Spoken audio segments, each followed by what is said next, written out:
Bom dia, boa tarde, boa noite, pessoal, tudo bem?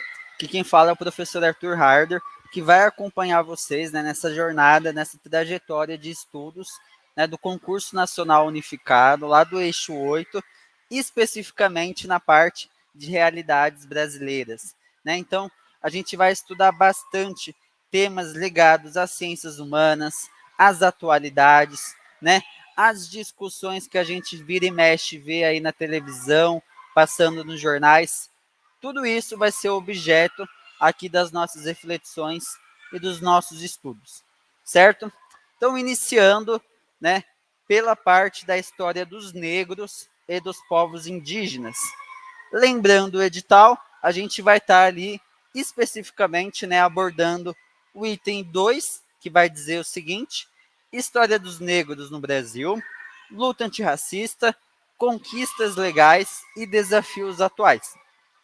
Então, dentro desse vastíssimo universo que é a história, né, dos negros no nosso país, a gente vai fazer um recorte daquilo que é mais importante, né, daquilo que, pensando a filosofia do concurso, né, os concursos que estão acontecendo por agora também, aquilo que é mais central, né? Então a gente sempre vai procurar entregar os conteúdos, as reflexões de maneira objetiva, certo?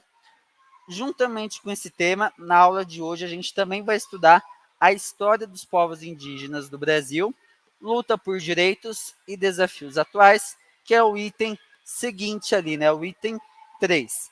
Então, na aula de hoje a gente vai dar conta, né, desses dois assuntos, ok? Então, vamos iniciar parte 1, os negros no Brasil. Bom, inicialmente, pessoal, é bastante importante a gente entender o motivo desse assunto do racismo, né, da história dos negros, das lutas, dos desafios, das conquistas estarem aparecendo no concurso nacional unificado. Então eu começo aqui, né, com uma ligeira provocação, né, utilizando algumas frases de senso comum que a gente ou já falou em algum momento da nossa vida, né, isso pode acontecer, ou provavelmente já escutou também alguma, né, dessas frases que estão aqui, certo? Então a gente tem ali, por exemplo, né, não existe essa coisa de racismo porque somos todos da mesma raça, a raça humana, né? Aí ali, né, uma situação hipotética, o seu Jairo, num comentário ali do Facebook. Ou aquela frase também bastante conhecida, né, falada por aí no senso comum. Não acho que deveríamos falar sobre racismo, já que não temos raça, né? Ali a voz Zezé mandou no grupo do WhatsApp. Também aquela ali do Enzo em um comentário no Instagram. A humanidade é uma só. Essa coisa de raça é para gerar conflito. Né? A dona Maria ali em outro grupão do WhatsApp ali. Se eu falar em raça, estarei sendo racista? Também aparece, né? Ou o tio Marcão naquele almoço de família, né? Raça só se for de cachorro. A Valentina no Twitter, antigo Twitter, né? Mais conhecido como Twitter. Falar que as pessoas têm raça aumenta o racismo. Né? Quem nunca já ouviu uma frase dessa, acabou falando também. Tudo isso aqui, pessoal, é o que rola, infelizmente, no senso comum.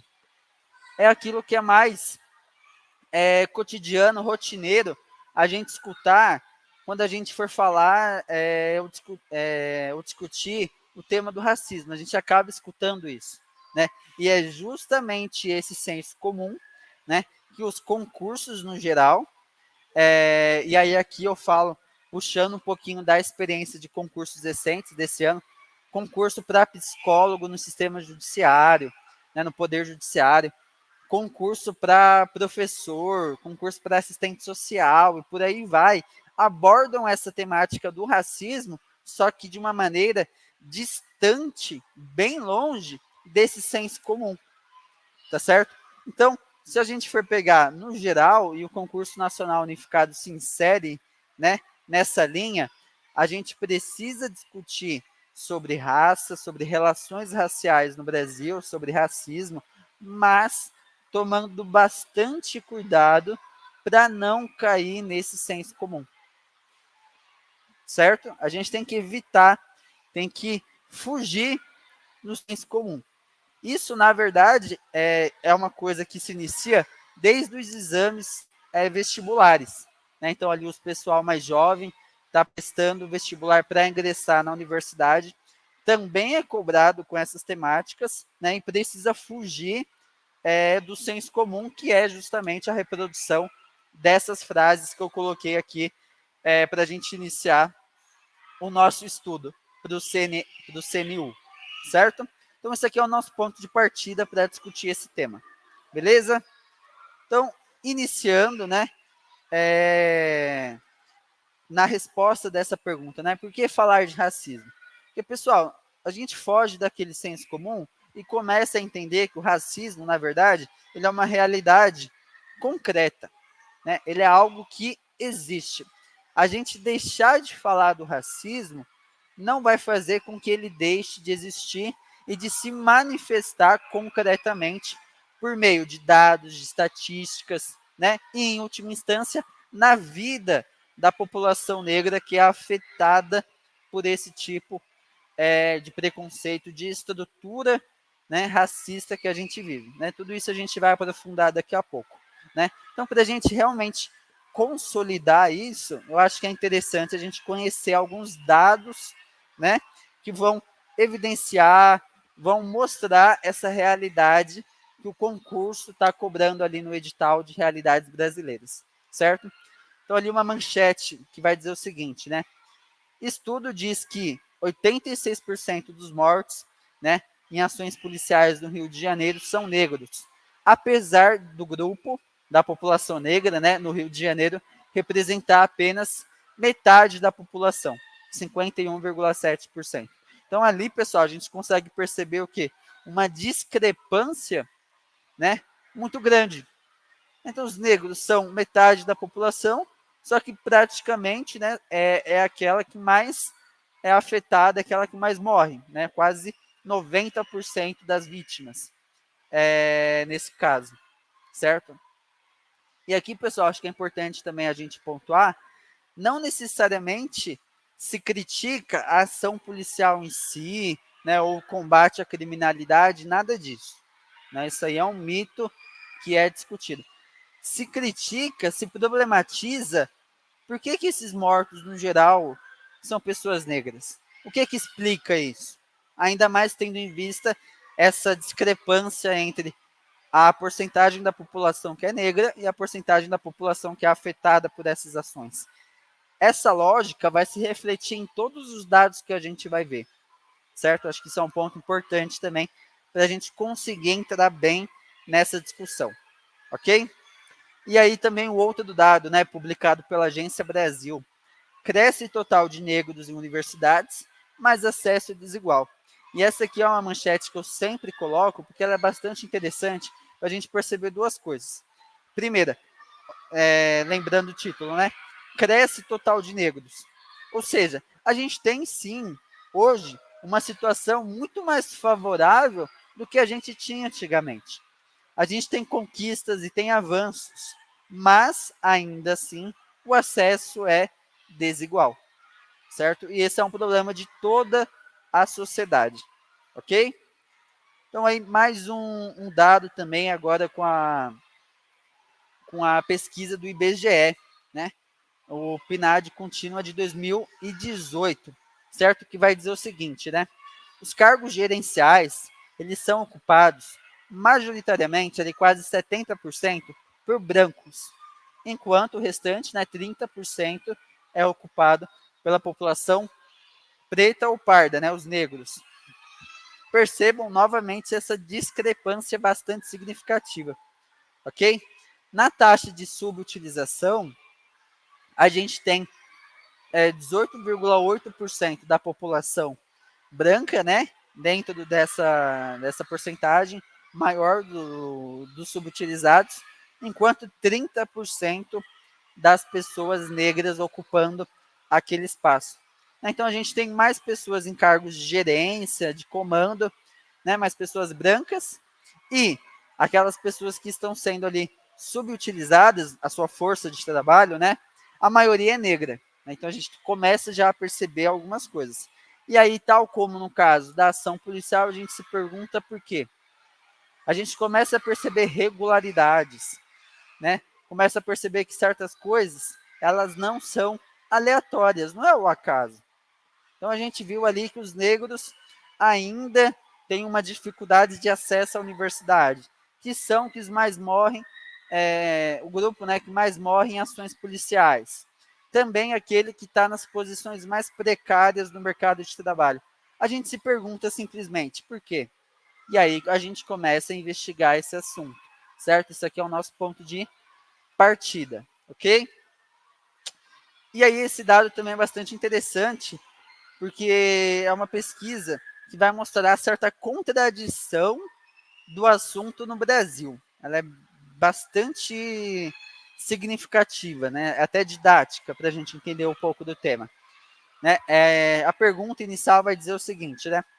Existe preconceito contra negros no Brasil? E aí, né, especificando, na sua opinião, existe preconceito no Brasil baseado na cor de pele contra os negros? 76% das pessoas entrevistadas vão dizer que sim. Praticamente 3/4 ali de toda a amostragem, muita gente vai estar afirmando que sim. 12% vai falar que não existe. E 12% nem que não, nem que sim, que não sabem, certo? Daí a gente pula para outra da pergunta que vai fazer o seguinte: vai questionar os entrevistados com essa reflexão. Você tem preconceito contra negros? Né? A específica, você diria que tem preconceito contra pessoas negras? 59% da população diz que não. 28%, surpreendentemente, né, se a gente for pensar, é uma porcentagem bastante alta que se assume preconceituosa, vão afirmar que sim, e 13% diz que não sabe. Então percebam, boa parte dos entrevistados falaram que sim, existe o racismo no Brasil. Só que também boa parte, 60% ali praticamente, vai falar que não é racista. Aí a gente se pergunta, se o Brasil é racista e as pessoas não são racistas, né, elas não se consideram, de onde que surge esse preconceito? Como que ele se desenvolve? Como que ele está posto na sociedade? Certo? Aí também a gente aprofunda os nossos estudos. Para responder essa pergunta, coloquei aqui um trecho do pequeno manual antirracista, né, escrito pela Djamila Ribeiro, que vai dizer o seguinte, né, discutindo essa pesquisa que eu coloquei aí. Como vimos, a maioria das pessoas admite haver racismo no Brasil, 76%, mas quase ninguém se assume como racista, 59%. Né? E não custa a gente lembrar que ali, ó, quase 30% das pessoas se assumiram como preconceituosas, né? Isso por si só já é bastante também revelador, né, do preconceito no nosso país. Mas enfim, aí a Djamila continua. Pelo contrário, o primeiro impulso de muita gente é recusar enfaticamente a hipótese de ter um comportamento racista. E aí, aspas, né, para comentários. Claro que não, afinal tem amigos negros, né, o típico. Como eu seria racista se empreguei uma pessoa negra? Racista? Eu, que nunca xinguei uma pessoa negra? E aí ela continua, né? A partir do momento em que se compreende o racismo como um sistema que estrutura a sociedade, essas respostas se mostram vazias. É preciso notar que o racismo é algo tão presente em nossa sociedade que muitas vezes passa despercebido. E é isso que acontece, né? Dificilmente, às vezes, a gente vai encontrar pessoas que abertamente vão manifestar opiniões racistas, vão ter comportamentos preconceituosos, mas ainda assim, a sociedade ela produz, né, estatísticas, dados, situações concretas, né, que são traduzidas por esses números, né, de caráter racista, discriminatório, certo? Porque ele está além da dimensão individual. a dimensão individual é sem dúvida importante, né? Mas, a partir do momento que isso se acumula historicamente, ela toma tais proporções que às vezes ela se enraiza e a gente não percebe, a gente não consegue mais notar aquele comportamento, aquele padrão racista muitas vezes, certo? Então a gente parte desse princípio, dessas bases, ok? Então, retomando lá o que dizia o edital, a gente entendeu já o motivo, né, de estudar esse assunto.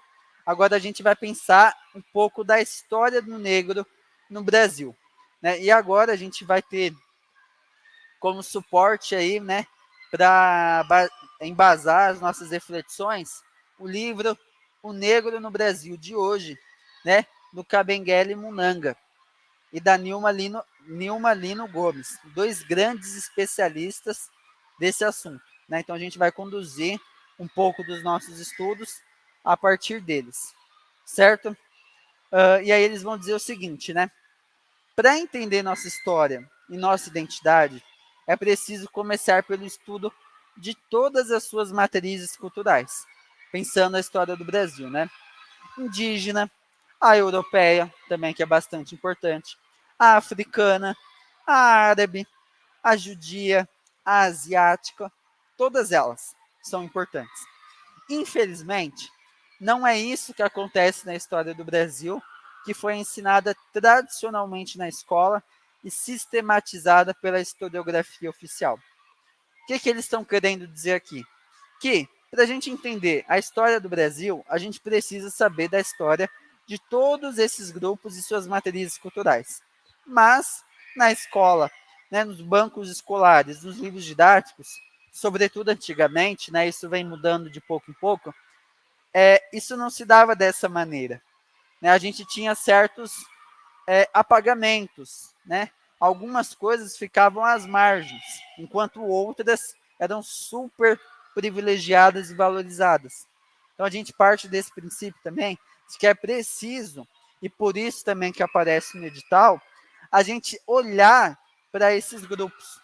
No nosso caso, os negros e os povos indígenas, que a gente vai ver mais para frente, ok?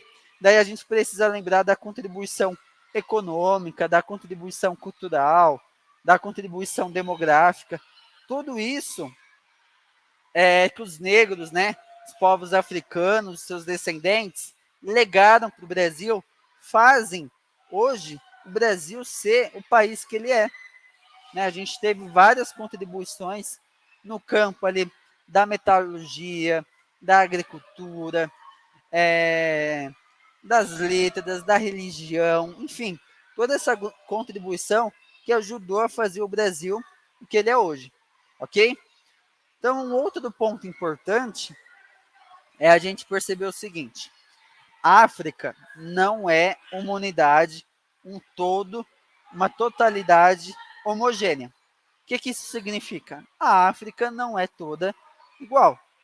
Se a gente for pegar o norte da África, o sul da África, a gente vai ter diferenças significativas, né?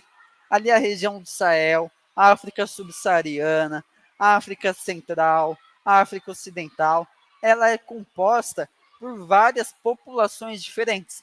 Assim como a Europa não é toda igual, a África certamente também não é. Se a gente for pegar o pessoal do leste da Europa, as populações eslavas, o pessoal dos Balcãs, eles são diferentes dos bretões, do pessoal ali da Inglaterra, do Reino Unido, que por sua vez são diferentes dos habitantes da Península Ibérica, que tiveram contato maior com os mouros, com os árabes. E aí a gente começa a perceber que realmente essa ideia que às vezes a gente reproduz de que a África é tudo igual, não faz o menor sentido, ok? Bom, então a gente tem ali pelo menos 3 divisões que a gente pode pensar quando a gente fala da formação do Brasil a partir dos africanos que vieram para o nosso país, tá? Então a gente teve um pessoal né, que foi trazido, né, enquanto escravizado da África Ocidental, da África Centro-Ocidental, da África Austral, e todas essas regiões ali com países diferentes, ok? Então, mais uma ideia importante, né? A África não é um todo homogêneo, certo? Bom, outro ponto importante quando a gente fala da história dos negros no Brasil é a gente não ir só na direção que vai entender o negro, né, o africano, o negro nascido no nosso país, como vítima, como se ele não tivesse feito nada para resistir a essa história de violência e opressão que a gente sabe que existe, né? A gente não pretende negar isso. Não é o nosso objetivo aqui, certo? Mas também a gente não pode ficar só reproduzindo isso, porque isso vai acarretar na criação de estereótipos no tempo presente. Se a gente fala que os negros não resistiram de maneira alguma, horas a gente vai compreender que eles são uma população passiva, né? Que aceitou aquele destino, aquelas violências, e não, né? É óbvio, quem estava no poder naquela época tinha interesse em apagar essa história. Por isso que talvez muitos de vocês, né, que se formaram na educação básica há um tempo atrás, não tiveram essas questões vistas, né? Esses objetos de conhecimento, essas reflexões. Porque não era do interesse naquela época. Já hoje, né, a gente querendo construir uma sociedade, que nem consta lá no edital, né, que preze pela luta antirracista e coisas do tipo, a gente já passa a ver a história também por esse lado, certo? E aí também com Kabengele Munanga e a Nilma Gomes, a gente pode resumir essa questão da seguinte maneira, né? Uma história contada e presente em nosso imaginário sobre o tipo de relações raciais desenvolvidas no Brasil, que vai apregoar, né? Que vai afirmar, que vai defender que a escravidão no Brasil não teria sido tão violenta quanto dizem, nem tão pouco desencadeado tanta resistência. Vai afirmar isso, que a gente já sabe, né? Essa breve introdução, que não é 100% verdadeira, certo? Nessa perspectiva, a escravidão negra é vista como um fenômeno necessário na construção da nossa história. É vista como um dado, como se tivesse acontecido sem nenhuma resistência, porque o destino assim quis, porque a história assim fez. Não, ela aconteceu por meio de lutas, de disputas, né, em que uns escravizaram e outros tentaram resistir, ok? E aí eles continuam, né? O negro é visto como um sujeito dócil e subordinado à elite branca, biologicamente inferior, que aceita essa situação e mantém uma relação de cordialidade com senhores e senhoras de escravos. Aquele mito, né, da democracia racial, de que a escravidão no Brasil, principalmente em comparação com os Estados Unidos, foi muito mais branda, menos violenta, né, que a gente sabe que não é bem verdade, ok? E aí eles vão continuar justamente dizendo isso, né? Além disso, o mito da democracia racial inculca na mentalidade social da nossa sociedade a ideia de que os diferentes grupos étnico-raciais aqui existentes viveram e ainda vivem relações raciais harmoniosas e menos tensas do que aconteceu em outros países escravocratas do mundo, como os Estados Unidos, né, que é normalmente retratado como um país que trata a sua população negra de forma muito mais violenta, né? Os dados, as estatísticas vão mostrar que a gente não é tão diferente assim, ok? E aí eles continuam. Para se contrapor a essa ideia, a figura de Zumbi surge, Zumbi dos Palmares, no interior do movimento negro, para representar o negro ativo e rebelde, que resistiu à escravidão e lutou pela liberdade até a morte. Ou seja, a valorização, o resgate histórico dessas pessoas que existiram, que lutaram e tentaram resistir, né, ao escravismo e à escravidão, e colocar elas na história, mostrando que não foi um processo pacífico, certo? E aí prosseguem, né? Lembrar e comemorar a figura de Zumbi é ir contra a figura negra do pai João, que aceita sua condição escrava sem pestanejar e ainda ajuda os seus senhores. Essa visão é ainda muito explorada em livros didáticos, em filmes, novelas, em textos literários, etc.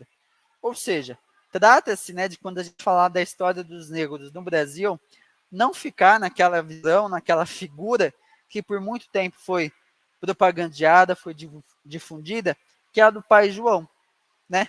Aquele que é passivo, que é resignado, que ajuda o seu senhor, que não protesta, né? Que é dócil, que aceita o seu destino, como se fosse inferior, como se não lutasse. Não, agora o movimento, né, mais geral, é compreender a história do Brasil e dos negros também a partir dessa resistência que é simbolizada muitas vezes, né, por Zumbi dos Palmares, ok? Então, mais um ponto importante aí. Bom, no século XVI e XIX, essa lógica, essa situação, ela continua a mesma. A gente também teve histórias ali, né, episódios, uma estrutura que oprimia, né, a população negra. Mas naquela época também tínhamos, né, a questão da resistência no século XX, certo? Século XIX, no século XXI, ainda hoje, ok?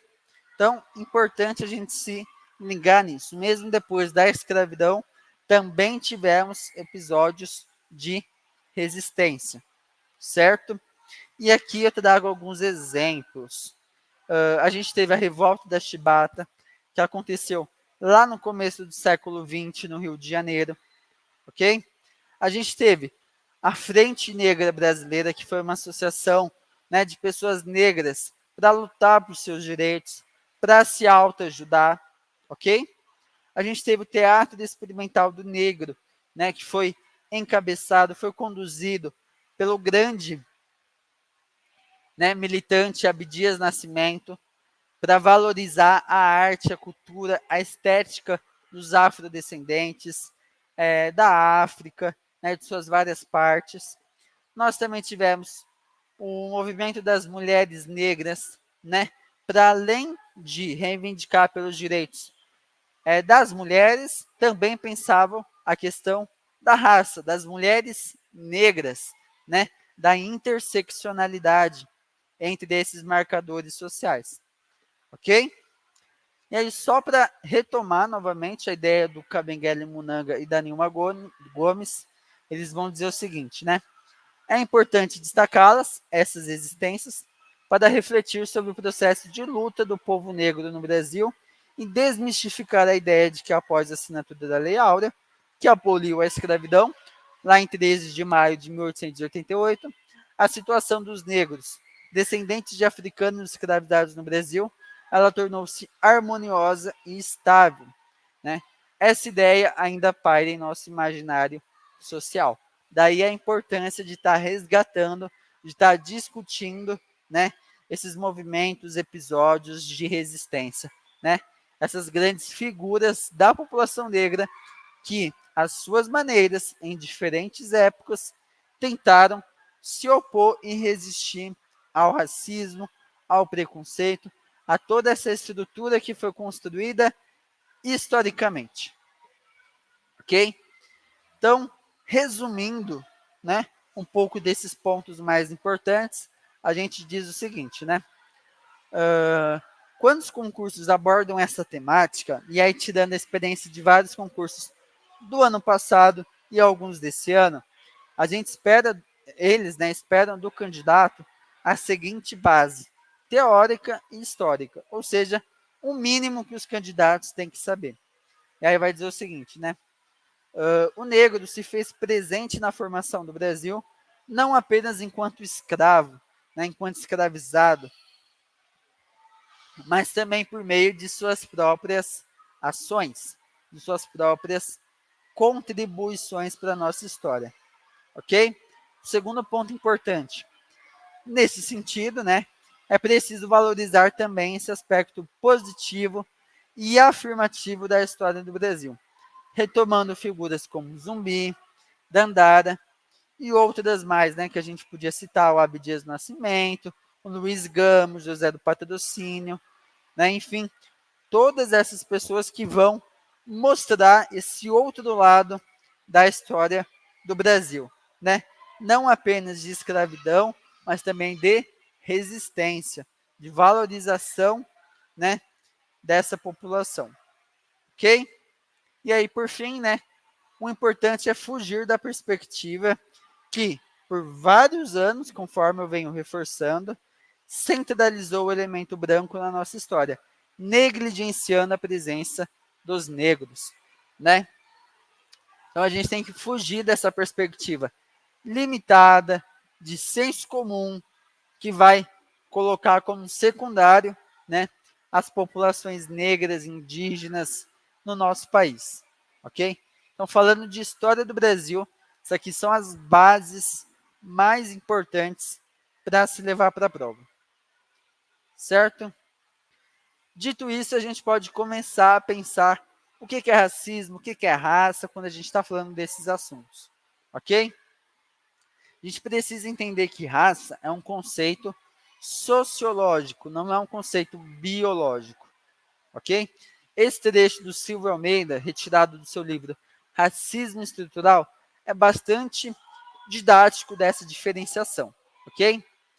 O Silvio Almeida, né, o atual ministro dos Direitos Humanos, vai dizer o seguinte: uma vez que raça e racismo são conceitos relacionais, a condição de negro e de branco depende de circunstâncias históricas e políticas específicas, né? A formação cultural, político-institucional e econômica específica de cada país, ela vai ser determinante para que a condição de negro e de branco seja atribuída aos indivíduos. Ser negro ou não branco no Brasil, nos Estados Unidos, em Angola, são experiências vivenciadas de maneiras distintas, não apenas por conta das óbvias diferenças políticas, econômicas e culturais, mas sobretudo pelas diferenças entre o significado social de ser negro e ser branco, resultantes de múltiplos mecanismos políticos jurídicos, né, de racialização, cor da pele, nacionalidade, religião, uma gota de sangue. Então, o que o Silvio Almeida vai estar dizendo aqui? A pessoa, ela pode ser a mesma pessoa, ter a mesma cor de pele, não mudar nada e ser vista de diferentes maneiras em diferentes lugares. Então, um sujeito com um tom de pele mais escuro pode ser considerado branco no Brasil, mas ele pode ser considerado negro nos Estados Unidos. E se ele for para Angola, ele pode ser considerado um mulato, uma pessoa parda, né, alguém que foi miscigenado. Por quê?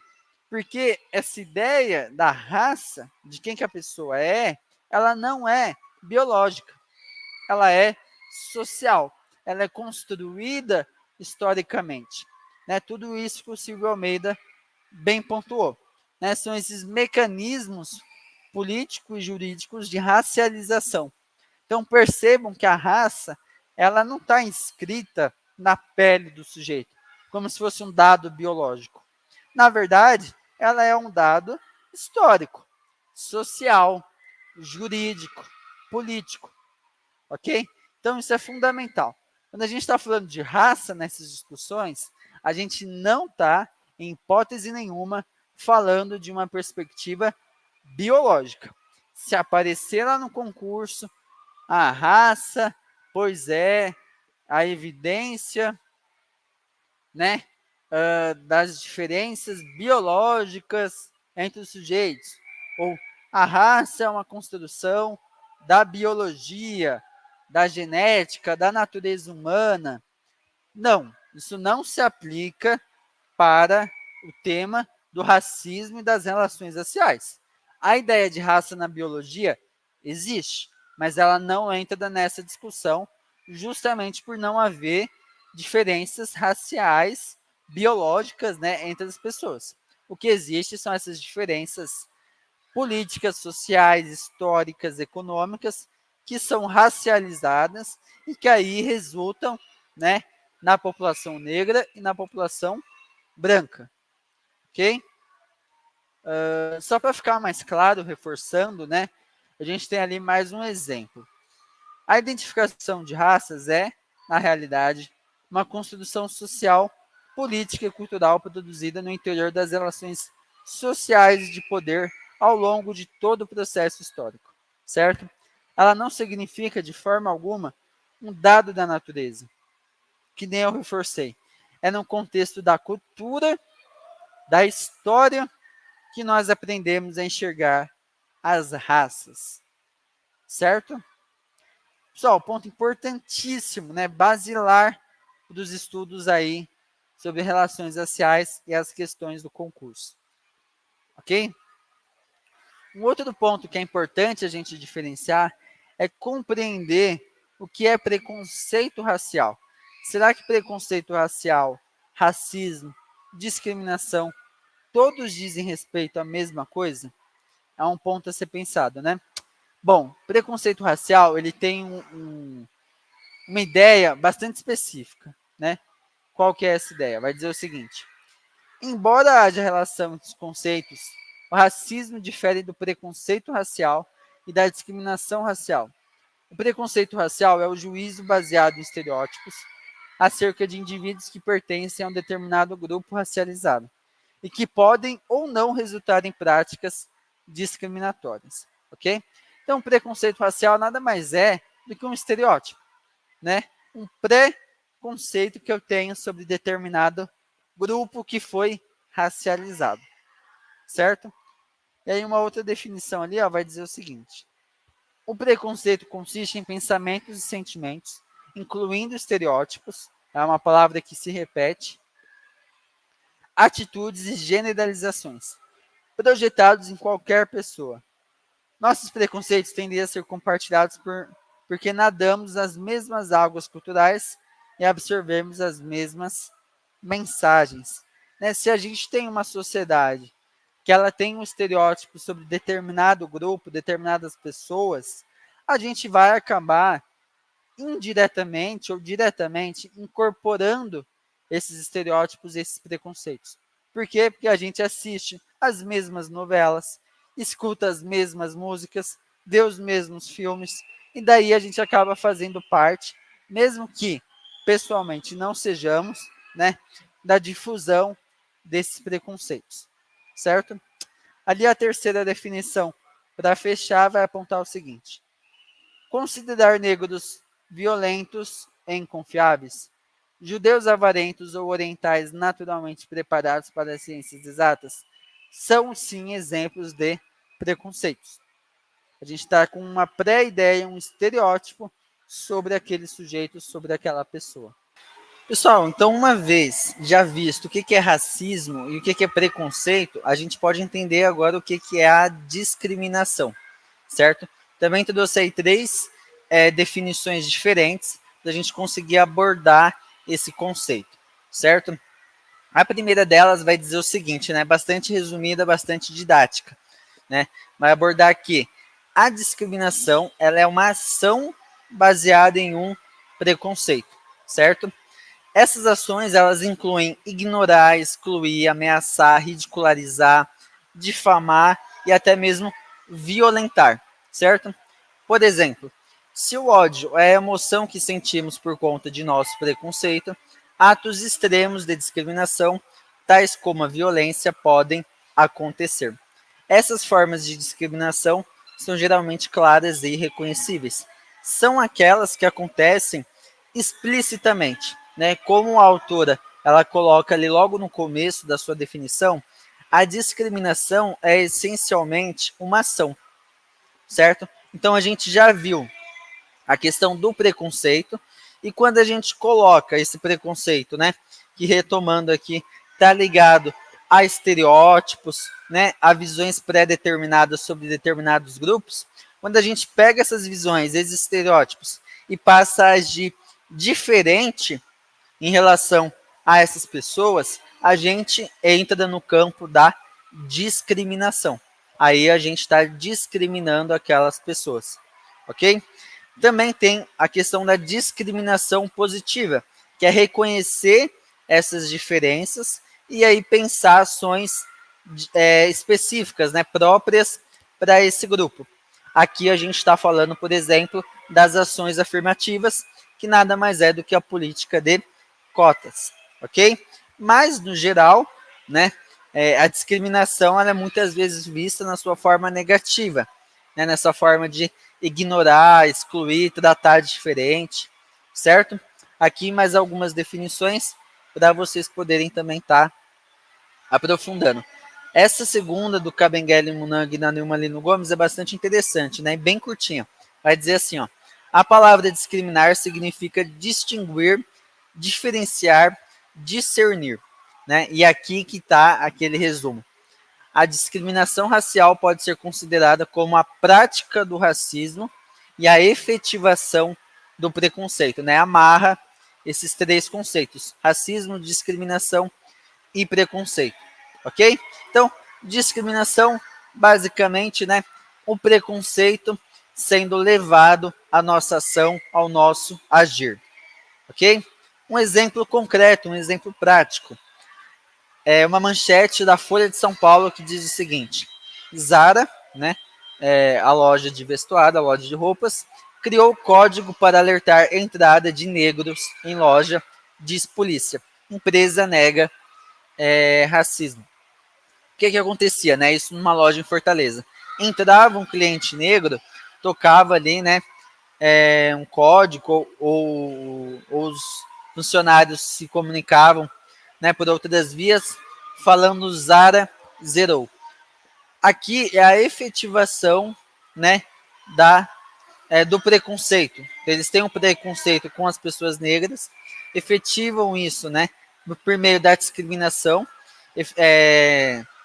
dando, né, esse código que gera um atendimento, toda uma atenção diferenciada, né, para o mal, e a prática do racismo, né, ela se escancara ali. Então essa manchete é bastante emblemática por causa disso, certo? Um outro exemplo bastante didático e emblemático, né? Rapidamente, a gente consegue entender nesse trecho esses conceitos que a gente está discutindo aqui, né, para tratar da história dos negros, do racismo, da luta antirracista, certo? Os autores, né, do Negro no Brasil de hoje vão dizer o seguinte: Francisco, dono de uma empresa, tem preconceito em relação a negros e amarelos, né? Então tem estereótipos em relação a esses grupos. Ele diz que os amarelos são muito calados e não falam o que pensam. Quanto aos negros, afirma que são preguiçosos e bagunceiros. No entanto, quando oferece emprego, Francisco aceita amarelos, mas recusa os negros, né? O que a gente conclui disso? Que ele tem preconceito em relação aos negros e amarelos, conforme a gente viu. Mas ele só vai discriminar os negros, né? Na medida em que nega oportunidade de emprego a esse grupo. A diferença entre preconceito e discriminação é exatamente essa. A discriminação implica uma ação, né? Então esse exemplo amarra esses dois conceitos aí que a gente está discutindo. Já o racismo, a gente pode, né, brevemente compreendê-lo como o acumulado histórico, né, como um processo que se desenvolve por muito e muito tempo, da discriminação e do preconceito, né? Aí a gente acaba construindo, né, uma sociedade que vai ter práticas, comportamentos, pensamentos racistas, certo? Essa definição da Robin DiAngelo é bastante também didática, né, para a gente compreender esse conceito. Vai dizer o seguinte, né? O racismo está profundamente entranhado em nosso tecido social. E aí aqui a gente já lembra aquele trecho da Djamila lá no começo dessa aula 1, que vai discutir aquela pesquisa, né, que vai afirmar que o Brasil é um país racista, mas sem racistas. Como isso acontece? Porque está profundamente entranhado em nosso tecido social, certo? Daí ela continua. Ele não se limita a um só ato ou pessoa, nem fica num vai e vem. Né? Um dia beneficia os brancos e no outro dia, ou até a época, beneficia as pessoas de cor. Né? As pessoas negras é uma autora dos Estados Unidos, daí essa terminologia empregada lá.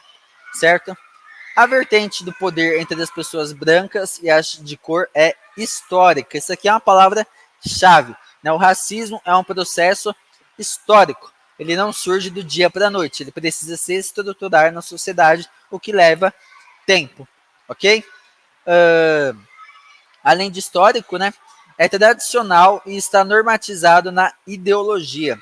O racismo é diferente do preconceito racial individual e da discriminação racial na acumulação histórica e no uso continuado do poder e da autoridade sociais para justificar o preconceito e assim fortalecer sistematicamente comportamentos discriminatórios com efeitos abrangentes.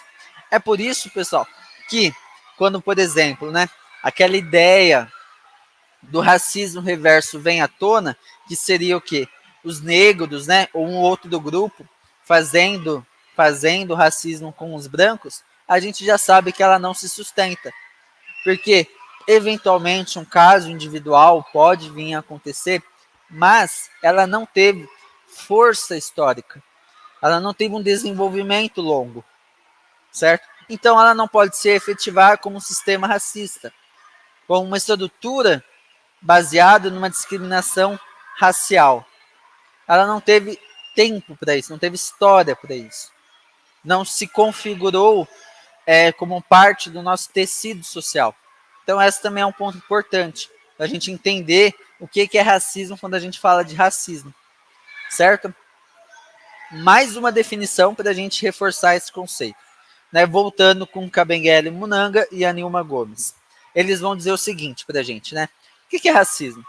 É preciso compreender que os dados, aqueles que eu pontuei, né, mostrei para vocês, apontam para uma questão que está além do mérito ou do sucesso individual das pessoas. Por exemplo, a falta de acesso na universidade, ela não se explica apenas numa linha, numa lógica que vai pensar um mérito do sujeito. Tem questões sociais, um contexto, que também é decisivo para aquele dado existir. Então, ele está além dessa dimensão individual, ok? Trata-se de uma desigualdade construída ao longo do processo histórico. Então, novamente, né, tal como a Robin DiAngelo, a gente percebe essa semelhança. Nesse processo histórico, político e social do país, que afeta diferentemente a população branca e negra. O abismo racial brasileiro existe, de fato, e são as pesquisas e estatísticas que comparam as condições de vida, emprego, escolaridade entre negros e brancos que comprovam a existência da grande desigualdade racial em nosso país. Essa desigualdade ela é fruto de uma estrutura racista, somada à exclusão social e à desigualdade socioeconômica que atinge toda a população brasileira e, de modo particular, os negros, certo? Então aqui, novamente, a gente consegue compreender que o racismo, segundo a literatura especializada, ele está intimamente ligado com um processo histórico baseado na discriminação, no preconceito, e que vai levar, né, com o passar do tempo, a uma interiorização social, né, dessas práticas. A gente acaba nem percebendo né, mas a gente acaba sendo parte dessa estrutura, né? Cabe a gente perceber e procurar corrigir esses problemas, né, que foram construídos historicamente, certo? Então, mais uma definição que vai apontar para a mesma direção, ok? Então, para a gente conseguir avançar aqui na nossa discussão, a gente vai pensar a questão do antirracismo hoje, certo? Então, a gente pode, primeiramente, perguntar, né, e pelo básico, o que é o antirracismo? Aí a gente tem que voltar lá na história, meados do século XX, para conseguir perceber como esse pensamento, essa prática é longa, né? Ela não vem de hoje, ela não surgiu no ano passado, por exemplo, né? É toda uma luta, né, por parte do movimento negro, das pessoas comprometidas com essa causa, de efetivamente, né, desconstruir, eliminar o racismo na nossa sociedade, certo? Daí a gente lembra do seguinte, né? Em 2021, a promulgação da primeira lei brasileira que tratava o racismo como contravenção penal né, como crime, completa 70 anos, ou seja, não faz muito tempo, é um tempo de uma geração, né, um sujeito que nasceu antes da lei Afonso Arinos ainda está hoje vivo, né? Então, nasceu lá em 1945, por exemplo, né? Antes dessa lei, ainda hoje é vivo. Então, é um tempo de uma, duas gerações, certo? E aí o trecho continua, né? A efeméride, relativa ao texto que ficou conhecido como Lei Afonso Arinos, mostra que a noção legal da prática discriminatória como crime não pode ser chamada de nova no Brasil, né? Ainda assim, em mais de 130 anos após a abolição da escravidão, exemplos de preconceito e exclusão seguem presentes no cotidiano do país. Ou seja, é uma luta antiga, mas que ainda assim se faz necessária, né, em função da permanência de algumas práticas discriminatórias, né, e do racismo enquanto estrutura, ok? Daí a gente também pode seguir nessa tomada da legislação para a gente observar como que essa luta foi sendo refletida, né, na arena política e nas leis, certo? A gente pode continuar da seguinte maneira, né? Ao longo dessas décadas do século XX, né, a legislação avançou e a Constituição de 1988, né, ali tem um errinho, peço perdão, tornou o crime de racismo inafiançável, ou seja, não é mais possível pagar fiança para ser liberado após, né, essa contravenção. O avanço ele não se repetiu na prática, no entanto, tal como aconteceu com a lei Afonso Arinos, né, uma luta constante. Entre 2018 e 2019, 24 das 27 unidades da federação, né, dos 27 estados que compõem o Brasil, registraram crescimento nas denúncias, segundo o mapa do ódio, né, publicado por uma ONG. Essa ONG ela vai lidar justamente com essas questões dos direitos humanos, da discriminação e afins, né? A realidade mostra que combater a discriminação étnico-racial exige mais do que a letra da lei. Então, por mais que a legislação antirracista avance, além dela, é necessário também outras tantas práticas, como, por exemplo, né, o resgate da história em chave positiva, né, mostrando a agência, a resistência desses sujeitos, né, o cuidado com as piadas e o humor que é veiculado, que muitas vezes reproduz estereótipos, né, e estereótipos, como a gente viu, é a base dos preconceitos. Também a valorização hoje da estética, da cultura, da identidade dessa população, tudo isso vai compor, para além da letra da lei, da legislação, né, uma sociedade efetivamente antirracista, né, que perpasse as escolas, os editais dos vestibulares, os editais dos concursos, né, a gente está, na verdade, falando de algo que a gente está fazendo, né, discutindo esse assunto, né, e é isso que o concurso nacional unificado está cobrando, né, medidas práticas além da letra da lei, ok? Bom, aqui do lado uma brevíssima, né, linha do tempo de São Paulo, também só para dar um contraponto, né, estadual. Os estados também estão se engajando nessa questão, produzindo leis desde tempos atrás também, né? Então a gente tem uma lei ali que vai de 1986, de 99, de 2010, para a gente perceber o avanço dessa temática, ok? Pessoal, aqui um vídeo, uma sugestão bastante interessante para vocês aprofundarem esses estudos referentes, né, à questão antirracista, né? É um vídeo produzido no marco ali das comemorações, né, da reflexão em torno da consciência negra e que vai justamente apontar a necessidade de ser antirracista, né? E aqui a gente pode retomar aquela famosa frase, nem coloquei aqui, né, tão citada, tão conhecida, da Angela Davis, que vai dizer o seguinte, né? Em uma sociedade racista, não basta não ser racista, é preciso ser antirracista, né? Então, com todo esse pensamento, né, que o vídeo é construído, ok? Então aqui também uma legislação bastante importante, que vale a pena a gente falar um pouquinho dela, que é a Lei 10.639, que vai instituir, de 2003, é uma lei de 2003, que vai instituir como obrigatório, né, o ensino da história e da cultura africana e afro-brasileira, né, nas escolas de todo o país e em todas as disciplinas. Lembrando lá no começo da nossa aula que o Kabengele Munanga falou, e a Nilma Lino Gomes, da importância de estudar todos os povos que formaram o Brasil para a gente entender o nosso país.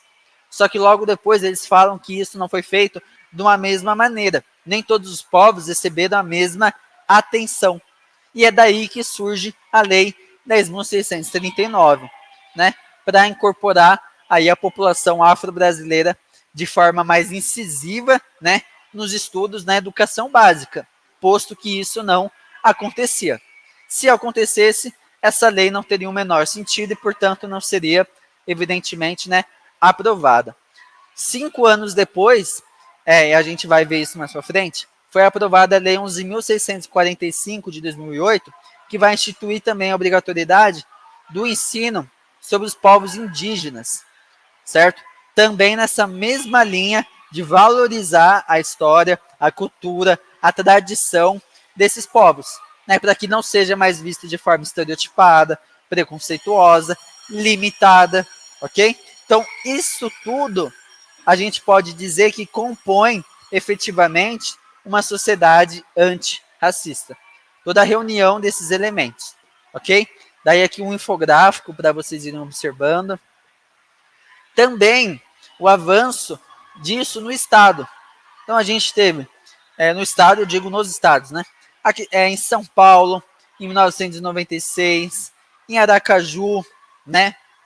Aqui municipal, pensando esse problema também, em Belém, né, também uma lei municipal, ou seja, é um problema, né, muito vasto, que ele está ligado a várias situações específicas, que é tratado em diferentes tempos, mas que está presente em todo o Brasil. Né, de São Paulo até Belém, passando por Aracaju, até virar uma lei nacional em 2003.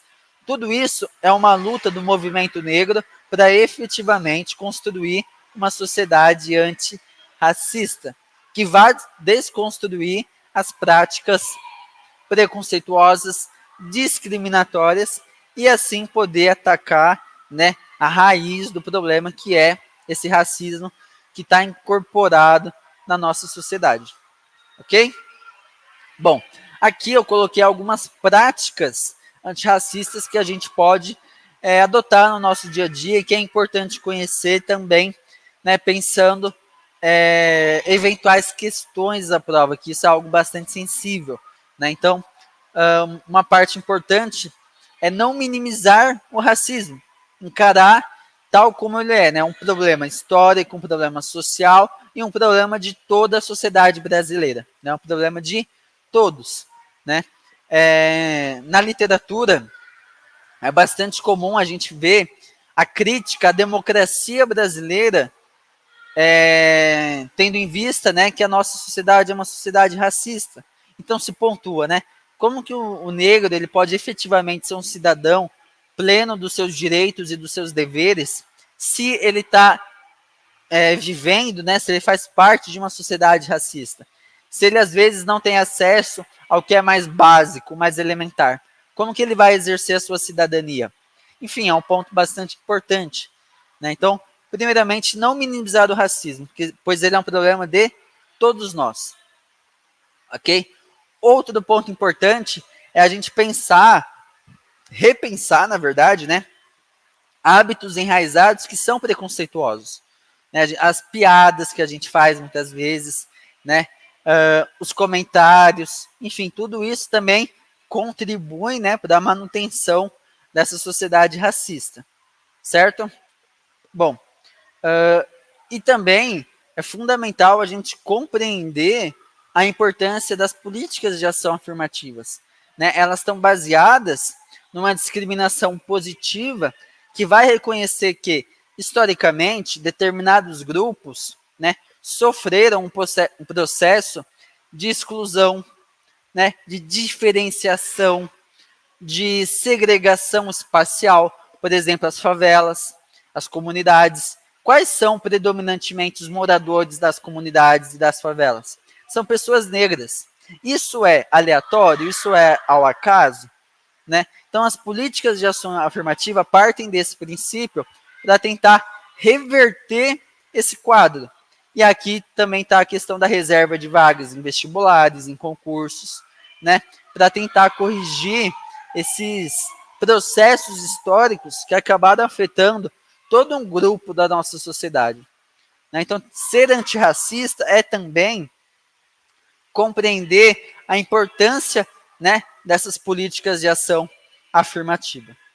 Certo? Bom, e aqui para fechar, vale a gente pensar alguns desafios atuais, né, segundo a Simone Nascimento, que faz parte da coordenação nacional do MNU, o Movimento Negro Unificado, a gente compreendeu os desafios atuais que hoje estão na agenda do movimento negro. Né? Quais seriam esses desafios? A gente tem os seguintes, segundo ela, né? Os principais desafios é que a população negra tenha uma reparação histórica, que isso seja efetivo, né, na medida em que não se conseguiu superar o racismo no Brasil, mesmo depois de 135 anos depois, diz ela, né, de uma falsa abolição. Muitas políticas públicas necessárias não estão implementadas, então a gente precisa de fato fazer com que a principal questão hoje da população negra seja efetivamente resolvida, né? Que é acabar com esses índices de genocídio, de mortalidade policial, né?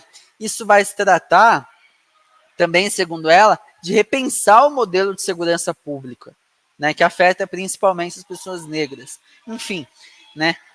Desafios postos pela coordenação do movimento negro unificado, ok? E aí também pensando qual que é o pé, né, da questão, como que o movimento antirracista está hoje? A gente tem a seguinte percepção, né, por parte de quem está efetivamente ali bem à frente dessas questões, né? Ela vai dizer o seguinte: as novas gerações têm contribuído para manter o debate em torno das pautas antirracistas, até com uma intensidade e uma publicidade talvez até maior do que as gerações antigas, né?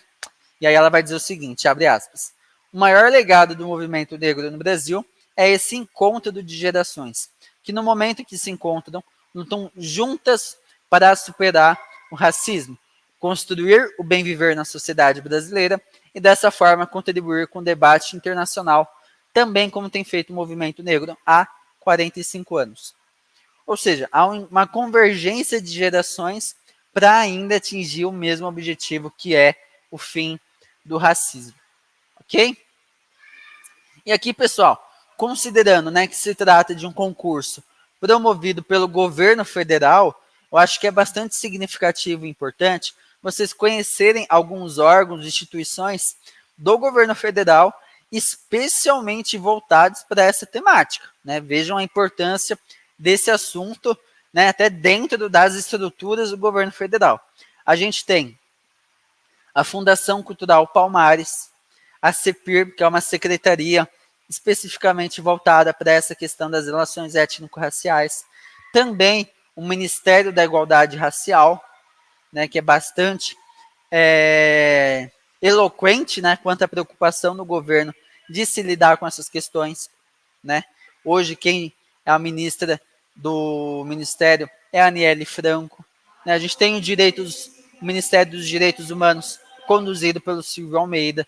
Então, a gente tem realmente ali na prática, né, uma preocupação muito grande do governo federal com essas questões. Então, é de se esperar que no concurso, nas questões, não vai ser diferente. Né? Então, por isso, a gente precisa estar afiado e preparado para lidar com essas questões.